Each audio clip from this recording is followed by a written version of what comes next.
Alrighty, so after weeks of speculation of what the next TV deal is going to look like in MLS, finally found an answer today. As Apple TV have now taken full control of broadcasting MLS Game and had the broadcasting rights after they decided that they're going to pay $2.5 billion for the rights to broadcast every MLS game till 2033. Now, there was speculation that Apple seems like they're going to be interested in terms of taking the rights of broadcasting some of these MLS games. But what we did not expect is the fact that they're going to pay $2.5 billion to do that from the start of next year all the way till 2033. And they basically kind of signed a 10-year contract in terms of broadcasting every MLS game. And as I will also talk about a little bit later, it seemed like as of now, both ESPN and Univision and even Fox haven't got a rights or haven't reached an agreement with the league in terms of whether or not if those MLS game is going to be broadcast on to their channel, which means that as of now, it seems like we're no longer have any of these national TV games that we usually see on Fox, ABC, or even on ESPN and FS1. But like I said, I'll talk a little bit more about it as we talk about some of the thing that I found in this new TV deal and this blockbuster TV deal that the league, of course, have got. And also, most of these notes I take from the league website and also the Athletic article that Paul Tenorio and Sam Schlegel,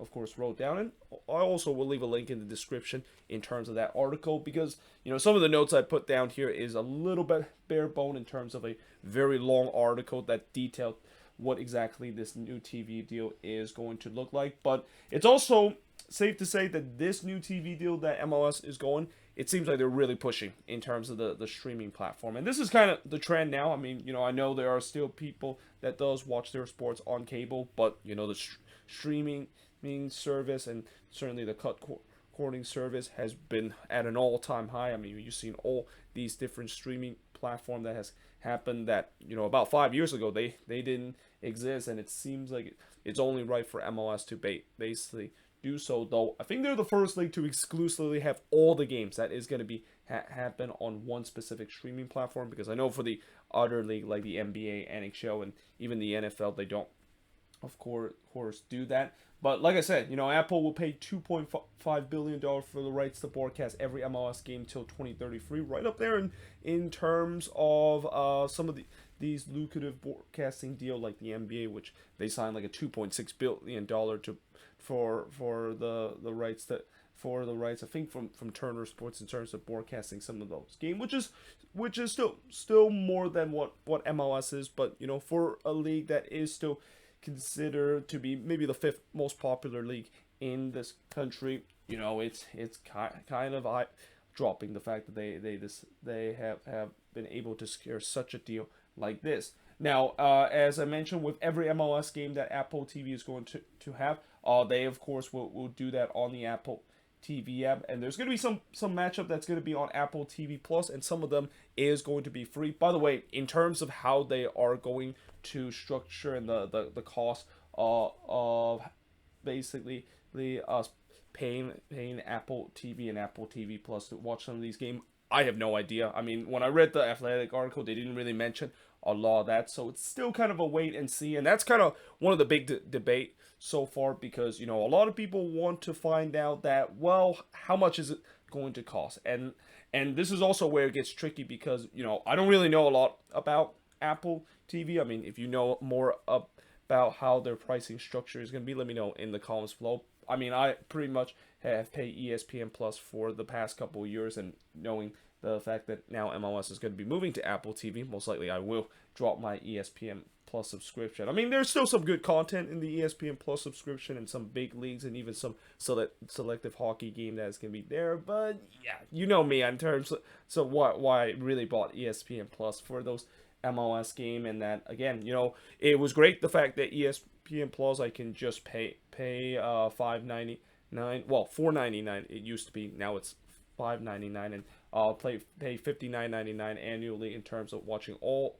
of the non-national televised game. But it's going to be interesting to see how this is going to work in terms of Apple TV. I mean, I know Apple TV Plus, I think their subscription is like $5.99 per month, so right about the same amount that ESPN Plus have. But I don't know. Do I have to like maybe pay another fee in terms of accessing this game? If that's the case, then yeah, that would really suck, and that's what a lot of MLS fans are kind of worried, because we we we have never seen this happen before, for where MLS is going through a new platform. And I guess these kind of worry was something similar to what we saw when ESPN Plus was announced that they were going to broadcast all the game to replace the oh god, I forgot. MLS used to have an exclusive kind of street, or not streaming platform, but more like kind of like a package similar to like NFL Sunday Ticket, NHL Center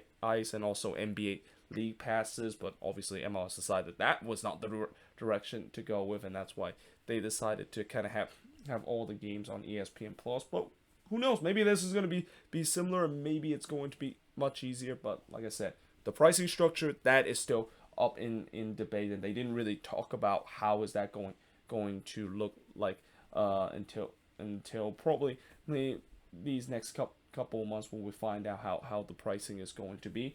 Now, the big thing about MLS games that is going to be on Apple TV, and this is also one of the big discussion and one of the big rumor about this new TV deal, is the local blackouts. And there was definitely talks of the fact that it seems like that's not going to happen, even though there was hope that this could be a deal where there will be no longer local blackouts, and that you can watch your local team play without being blacked out. Well, the good news is, it seemed like with this new deal, one of the things that they highlight is that there's going to be no local blackouts. And the reason why there's going to be no local blackouts is because these games are going to be specifically on Apple TV, and that now pretty much every single team have ditched their regional broadcast. So I'm pretty sure there's going to be a couple of teams, especially teams that are on Bally Sports right now, are breathing a huge sigh of relief. And as a Loons fan, and I know for the people that of course watch Minnesota United game in the Minnesota region and in the Twin City region, have been expressed their frustration, the fact that they simply can't watch their team play every time it is on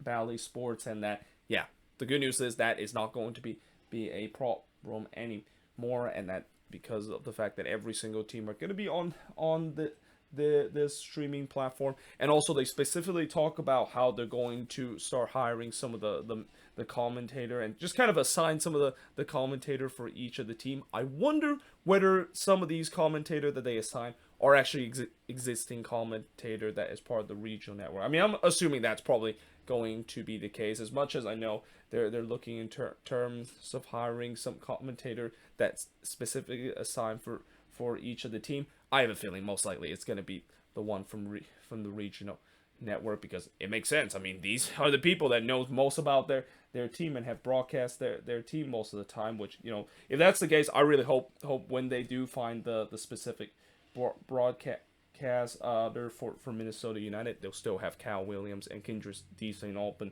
in there, because of the fact that they are really considered, they're one of my favorite broadcast team to listen to watch these MLS games. Though I will not be that disappointed if Chris Dangerfield, and also I keep forgetting who's the main play-by-play commentator. I mean, I recognize his voice, but I never get his name. I think it's like Andrew Parson-Lanley or something for the Quakes. I won't mind if they decide to replace him, because the Quakes does have one of the lower end, and probably one of the worst broadcast team in my opinion. I tend to never like to listen to them, and maybe even at times put it on mute, because of the fact that they're kind of a little bit annoying, especially the main play-by-play commentator. Yeah, I don't think he's actually not very good in terms of broadcasting the Quakes game regional. But like I said, we'll see how that is going to play out, and that, again, one of the big thing about this is that you can now watch your team play without have to basically watch on your regional network, and that basically is bringing a huge sigh of relief for a lot of fans. That I've heard fans that have gone as far as going to VPN and to basically watch their game, and that when you are a fan and you have to use VPN to watch MLS game and watch your favorite team play, that your regional broadcast probably suck, and that again, this really solved the issue in terms of that problem. Now, in addition of MLS Game that's going to be on Apple TV, there's also going to be League Cup games that's going to be broadcast on Apple TV, and selective MLS Next Pro and MLS Next matches to broadcast on Apple TV. So definitely some bonus content in terms of games that is on Apple TV. Now, one competition that they did not mention, and I'm also interested to see how this is going to play out, is the U.S. Open Cup. They didn't mention exactly whether or not if the U.S. Open Cup will also be on Apple TV. I mean, right now the U.S. Open Cup is still on ESPN Plus, and what I'm really hoping is the fact that they eventually maybe announce that the U.S. Open Cup is also going to be on Apple TV. Now, keep in mind, the people that runs the U.S. Open Cup is not run by MLS. It's run by the U.S. Soccer Federation. So, yeah, that's a little bit different, and that hence this is probably the reason why the U.S. Open Cup is not part of Apple TV. I mean, I know the League Cups aren't kind of run by MLS. I mean, I still don't know who actually runs the League Cup. It certainly isn't CONCACAF that runs it, but I guess that's kind of part of the Apple TV deal. But like I said, I really want to find the answer in terms of whether or not if the U.S. Open Cup is going to be included into Apple TV. Because if you know one thing about this season, and especially this year with the U.S. Open Cup returning for the first time since the pandemic all started,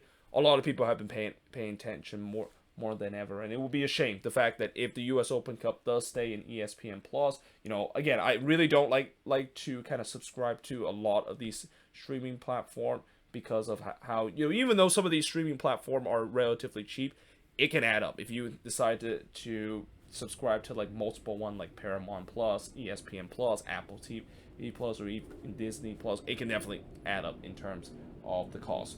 And then of course the other thing that it's interesting about this TV deal is that season ticket holder will get the access of the MLS streaming device or the streaming service for no cost. Now, when they mention season ticket holder, I'm not quite sure. Do they mean active season ticket holder that you're of course are season ticket for your team, and that maybe your team will have a special call where you can activate this MLS streaming device? And since I'm no longer a season ticket holder for the Quakes, I won't have this privilege to do. Or wait, maybe this MLS streaming service and device is going to be something you can like purchase, similar to when MLS used to have something that, like I mentioned, was something similar to what the other leagues are doing with NBA League Pass, NHL Center Ice, and that it seems like maybe they're going back to that again. I still don't remember what it used to be called. It's been a while since I remember. Like, I'm always grew up in terms of watching MLS being on ESPN Plus, and that I remember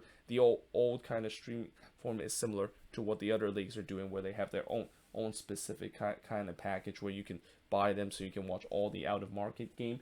And then the other thing that I want to mention that I talked about earlier is the fact that MLS is still in negotiation with ESPN and Univision for national TV right now. One thing that I read in the Athletic article is the fact that these national TV games ain't going to be broadcast by the specific network, but more like they're just going to be kind of cross feed from the Apple TV kind of feed. And that it's also going to be interesting that we are going to maybe see a situation where ESPN does broadcast some of these games, but you also have you can of course watch it on Apple TV, because like I said, Apple TV does have the rights to every single MLS game starting next year. And that that should be interesting thing to see. And that, again, as of now, it seems like we're not going to have ESPN and Univision on or the Fox network to broadcast this MLS game anymore. But it seems like it could be the case. Especially, it seems like ESPN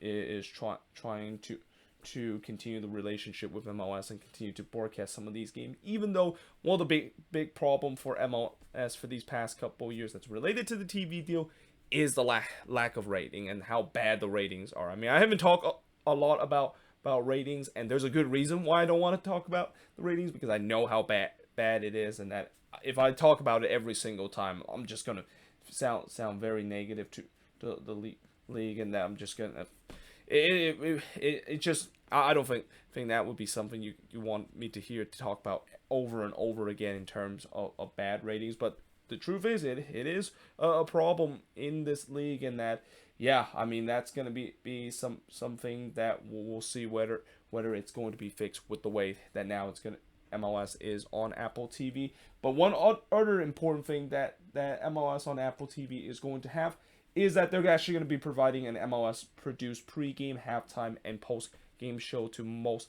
of these MLS games. Now, I have no idea if it's going to be as decent as the one I've seen with Paramount Plus, and how I think CBS Sports have done a relatively good job in terms of the production for the pre-game, halftime, and post-game show. Much better in terms of how ESPN and FS does it. I mean, the way that both ESPN and Fox does it, it looked very cheap and looked very half-assed with the way that they produce. But you know, if Apple TV does a good job in terms of creating that production, I mean, I know not a lot of people care about the pre-game, halftime, and post-game show. In fact, I don't even watch the pre-game, halftime, or post-game show to any of these national televised games. But if you can basically provide a decent one, and like I said, similar to the one that Paramount Plus and what CBS Sports have done in terms of that production, then that's great news. That will definitely get the ratings up and get people watching this league more often. But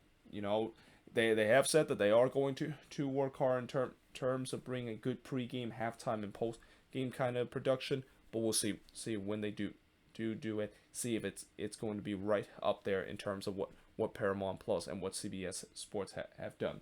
And then lastly, in terms of the scheduling wise, it seemed like almost every match will be played on Wednesday and Saturday night. Now, that's kind of bad news for me because, you know, for me, as a person that want to watch every single MLS game, it is going to be an absolute pain. The fact that there's going to be times where there's going to be like 10 or 14 games that's going to be happening at the same time. But this is also why I, of course, watch these kind of highlights on the YouTube channel. And that I hope now that these games are on Apple TV and MLS will just kind of produce these kind of highlights relatively fast. I mean, they already done it relatively fast with these non-national televised game they produce on the league website after an hour after it's finished. But when it's on a national televised game, that could be a little bit tricky where they produce like those highlights on the league website 24 hours after the game kickoff. So we'll see with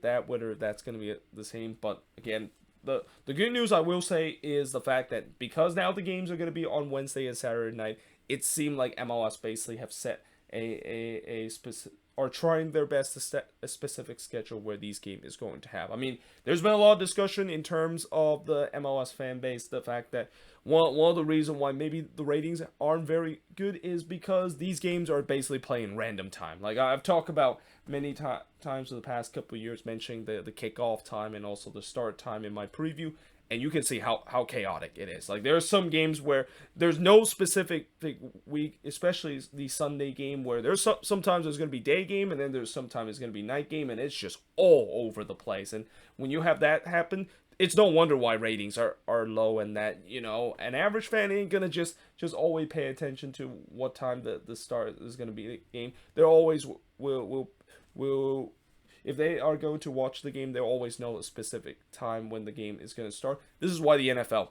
has been king in this country, because they've done a really good job in terms of a set time. You know, they always have games starting at 1 p.m. Eastern, 10 a.m. Pacific. Then you have the 4 p.m. Eastern, 1 p.m. and start game, mostly West Coast game.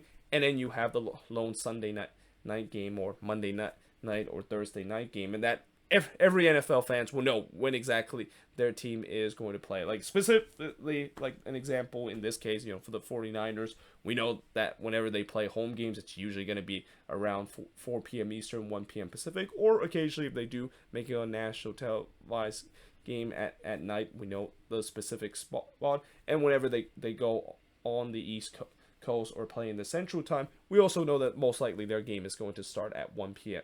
Eastern, 10 a.m. Pacific, with occasion games starting at 4 p.m. Eastern, 1 p.m. Pacific. The NFL has done a good job in terms of it, and that's something that MLS is trying to do, and especially we see it in other European league where they've also so have a specific schedule to start. I mean, in the Premier League, we know that there's always going to be one game that starts at 12:30, and then there's a bunch of 3 p.m. game, and then there's going to be one game that start at 5:30.